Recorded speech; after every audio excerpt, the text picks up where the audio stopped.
大家好，我是张雪。谢谢大家，就是团聚在这里。我通常上台的时候都会带一把吉他，那我今天一个人来到这里，我只是为了要说话这样。然后我会在这里的原因，其实不只是因为支持这个运动，也是来自一份羡慕。我在这几个月就是在追踪或者是在参与马耀比火的竞选过程里面，我常常心里面都会有一种羡慕，我多希望他是台北市的候选人，一个关心土地、关心人真正的权利，而不只是就是我们在新闻上面看到，就是离我们天高皇帝远，然后我们永远无法参与或无法真的发出声音的那些议题，马耀比吼正在做。我常常觉得啦，就是虽然台北市是一个很小的地方，但如果今天有一个像这样子的文化人愿意在台北市参选，他去哪一区选，我就搬去哪一区，只是为了投那一票。对，所以我非常非常的荣幸，马耀比吼在台北办他的竞选活动，让我有机会能够参与，然后也可以说出一个刚满30岁的我心里面真正的想法。然后对我来说，马耀比吼最难得的地方是来自于，我觉得他做了一件现在的人非常少做的事情，就是雪中送炭。雪中送炭的意思就是，很多时候我们都会觉得自己过得比别人辛苦，而我们看到的新闻也不断的在告诉我们过得有多苦。但实际上，我常常在我的朋友或在环境里面看到很多真的有能力，然后也真的就是有许多才华的人，他们正在为这个地方做出一些很美妙，然后很伟大的事情。只不过新闻媒体并不在意。所以我们不一定有这么大量的资讯可以知道有多少人是能够在这个土地上面真正做出改变的人。所以我觉得当马耀比吼思索了这么久，他决定用一个纪录片导演的身份，然后抛下他的专长，去学习另外一个专长，而这个专长不只是将会对他自己来说有一个新的可能，对于他关心或者是期待他的人来讲，更代表了一个真正可能实践的希望。这件事情让我非常非常的感动。很多时候我们都会觉得，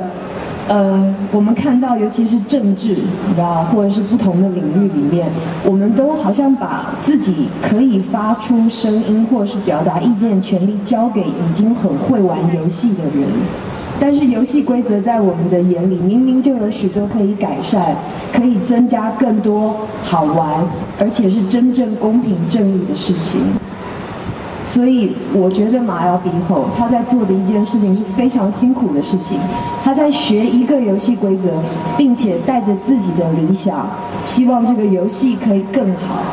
所以在这里我特别要呼吁年轻人，就是说，像我可能只能够在这里不断的关心，可是你们要做的事情只有一个，就是回家看看父母，跟他们一起投下一个可以改变你们环境的一票。这票对我，就是对你们来说，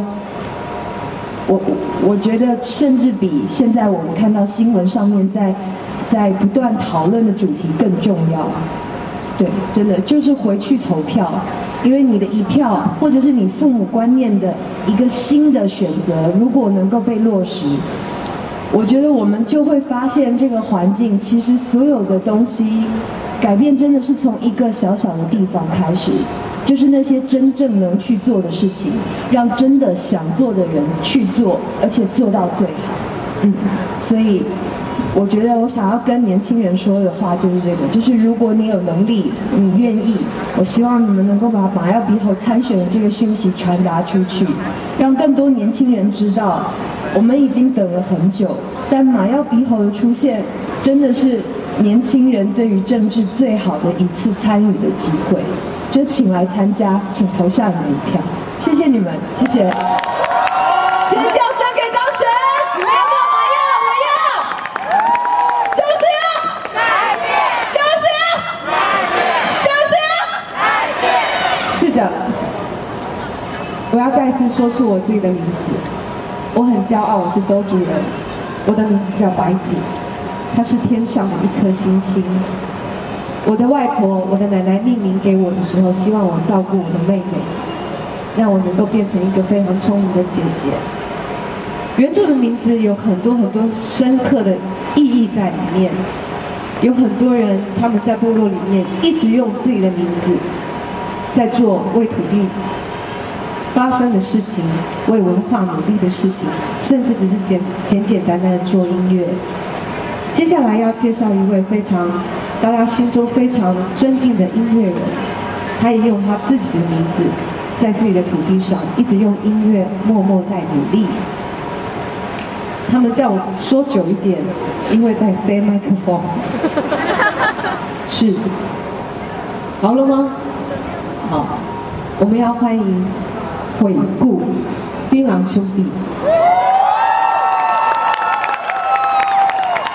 尖叫声，有没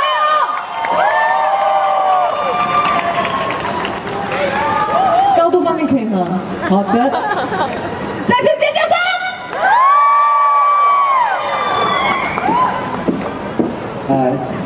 今天晚上，